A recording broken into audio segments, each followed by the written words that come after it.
Yellow Productions presents... This is our travel log for our Japan trip 2016. Tokyo, Nagano, and Kanazawa. This is morning one. We arrived last night, day 0, into Haneda Airport. Our flight got here at about 10:30 at night, after about an hour of passport control, immigrations, baggage claim. We made it to our hotel, which was the Royal Haneda Hotel in the international terminal of the Haneda Airport, which was nice. We didn't have to go anywhere, just walked over to our room. This is the room that I'm in right now. It's one of the nicest small rooms that I've been to. Today we are heading out to take the Shinkansen, Tokyo's bullet train, to Nagano. So, I'll talk to you from there. Travelogue, Day 2. Today we woke up in Nagano, Japan. Getting to Nagano, Japan, we took the new Shinkansen. That was a neat ride, took an hour and 15 minutes. We bought the tickets from Tokyo Station, and we exchanged our Japan Rail Pass for the Hokuriku Arch Pass, which is a new rail pass for this particular region of Japan. We asked for a train that was about 45 minutes from the time that we booked it, but the lady at the ticket counter gave us one that was 20 minutes from then. So we rushed to the bullet train, got there just in time. We had the whole car almost all to ourselves. Got to Nagano at about noon, went to check into the hotel. You know, they do all their paperwork, they look you up, and then they say, oh, I'm so sorry, check-in isn't until 3 o'clock, so if you could come back later, that'd be great. So we decided, we had them hold our bags, and then we went to check out the Tourist Information Center, and we found out that cherry blossoms were in full bloom in Nagano. So we went to see some cherry blossoms in this park around here. I think there were almost more people there than there were cherry blossoms. After the park, we went to check out the biggest attraction in Nagano, which is this one right here, which is the Zenkoji Temple. This particular temple is the first temple in Japan to have a Buddhist relic in it. They have a statue that arrived in Japan in the 6th century that they actually don't let anybody see. They let people see a replica of the statue once every 6 years. So that was what we did there. For lunch, we had some soba. Soba noodles, buckwheat noodles, are a specialty of the Nagano region. And then we had katsudon for dinner, which is a bowl of pork with rice. It had tons of cabbage on it. I actually had to take out some of the cabbage. There was too much cabbage in my katsudon. Then we finally checked into the hotel about 8 o'clock at night. Had a good night's sleep, even though it was slightly warm. It's 4 degrees outside. The air conditioner in our room doesn't actually seem to work, so it was 24 degrees in our room, a little warmer than I actually like it to sleep. We got up this morning at 5:30 in the morning. Had breakfast. The breakfast at this hotel, really quite delicious. It has all the Nagano specialties, including those soba noodles I talked to you about earlier, and peeled apples. And then today, we are going to go visit, I don't think it's in this pamphlet, but we are going to go visit the Snow Monkeys in the Snow Monkey Park, which are these monkeys that bathe in hot spring water. So really looking forward to that. After that, then we'll head over to Kanazawa. So I'll see you day 3 in Kanazawa. Video log, day 4. Actually night 4, because I sort of skipped the day in here. So checking in from Kanazawa, Japan. But let me back you up to yesterday, which we were in Nagano, and we went to see one of my highlights from Japan, which are the Japanese Snow Monkeys. To get to the Snow Monkeys, we took the Nagano Dentetsu line. It's about an hour train ride from Nagano Station to a local bus for 10 minutes, and then after that local bus, it's on a hike for 40 minutes up this mountain. It was in fact snowing in April, and these Japanese snow monkeys are just really awesome. They actually like to bathe in the hot springs. Really cool. Definitely check that off my bucket list. Afterwards, we went back to Nagano, kind of hung around the town for an hour or two, and then took the bullet train here to Kanazawa. We checked into this hotel, which is the Kanazawa Sinonia Hotel. I'm wearing the fancy room wear that they give you to wear in this hotel. It is a hot spring hotel. You can see more about that when I publish the review on it.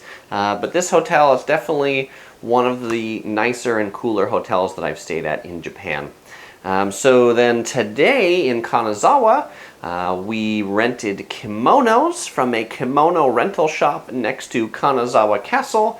And if you want to draw a lot of attention, be a white guy, rent a kimono, and all of the Japanese tour guides seem to be pointing me out as an attraction to see, which was kind of funny.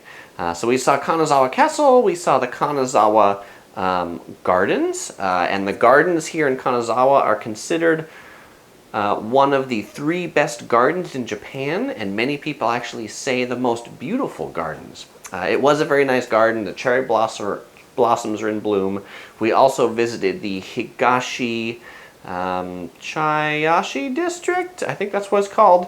It's where they have the old tea houses. They often call Kanazawa Little Kyoto because there's a lot of geishas that were in Kanazawa. It's one of the cities that had avoided a lot of the air raids in World War II, so it's very well preserved. So that's it for today, and I'll check in with you tomorrow when we're heading to this town called Shirakawa-go, which is a town that has some of the most snowfall in all of Japan and has these very classic farmhouses. All right, see you tomorrow. Travel vlog. Day, actually I've lost track of the number of days, but yesterday we took our rental car and we drove up to Wakura Onsen. In Wakura Onsen, we checked into this hotel called Aenokaze, which is the sister hotel to Kagaya, which has been rated the #1 hotel in Japan for hospitality. And it is a onsen hotel, so you can see I'm wearing my fancy yukata with jacket here. Kagaya is about $800 a night, and Aenokaze was $400 a night. The good deal is from Aenokaze, we could use the hot spring at Kagaya as well. This hotel's been rated #1 in service, and service they have, because the service is actually a little over the top. It's all, girls wearing kimonos that are a little bit forceful in the service. When we just walked 1 inch out the door of the hotel, they pointed out that we were wearing our yukatas improperly, and they wouldn't let us leave until we put them on correctly, and they actually made sure they were on correctly. They drove us to Kagaya. When we got to Kagaya, another girl came up and walked us to the hot spring. So it's very interesting. The dinner was amazing, and amazing in the sense that the dinner was served in this dinner theater that had this taiko drumming show that was really quite cool. This 2-tiered dinner theater with these private seats. Again, you get the girl in kimono who brings you your dinner in multiple courses. Neat. So, and the hot spring here, it looks out at the this bay that's right here, which is out this window. And that's one of the really nice parts about this hotel is you can sit in the hot spring water and enjoy looking at the bay. Very tranquil.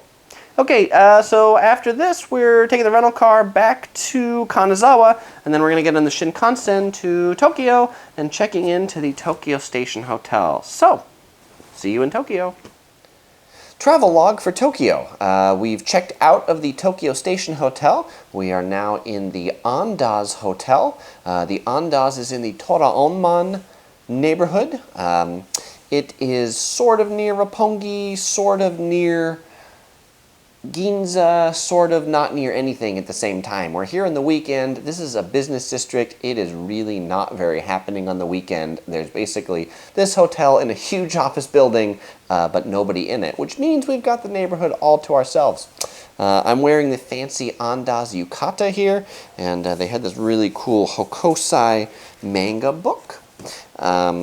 Today, I went to see the Robot Restaurant show and got this cool fan. I've seen Robot Restaurant before. The previous time I saw it, I was like one of 10 people in the audience, and I wanted to go back and see what it was like to see the show with a full audience. Really cool. Everybody's cheering. Everybody's got their lights. It's a really awesome show. I also met up with a fellow YouTube colleague, TV Shinjuku, and so we had a fun time at a British pub in Shinjuku. And with that, just 2 more days left of our Tokyo trip. We haven't even left, and we're missing it already. Video log, our final day in Japan. Topher and I had a really great time. It's always sad to leave, but it's always good to go home. Yesterday, our second to last day, we met up with TV Shinjuku and did a couple cool videos on Harajuku and Shibuya.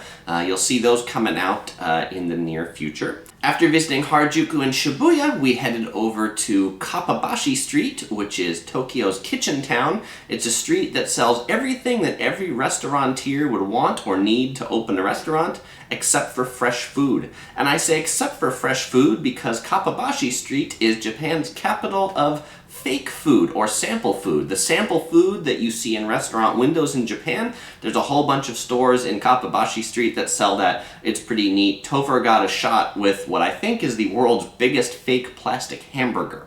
That was pretty cool. We concluded our night in Akihabara with a visit to Yodobashi Electronics, which is Tokyo's largest electronics store. It's 9 floors of electronics. They have more rice cookers and hair dryers and cell phones than anybody could ever want. Something else we did on this trip, in addition to travel guides, are some how-to guides. We'll have some coming out about how to get money in Japan, how to ride the metro, subway, and transportation system in Japan, and also where are all the trash cans in Japan? Those are questions that I've gotten a few times on various videos, so I figured I'd answer them for y'all. I'd also like to thank everybody who left suggestions in my Where Should I Go video. Unfortunately, I couldn't visit all the destinations with just a limited time here in Japan, but they were very helpful, and I also enjoyed just seeing some of the things that people mentioned. One of the ones I really wanted to go to, but I didn't get a chance, was Senryo Puro Land, which is the Hello Kitty theme park.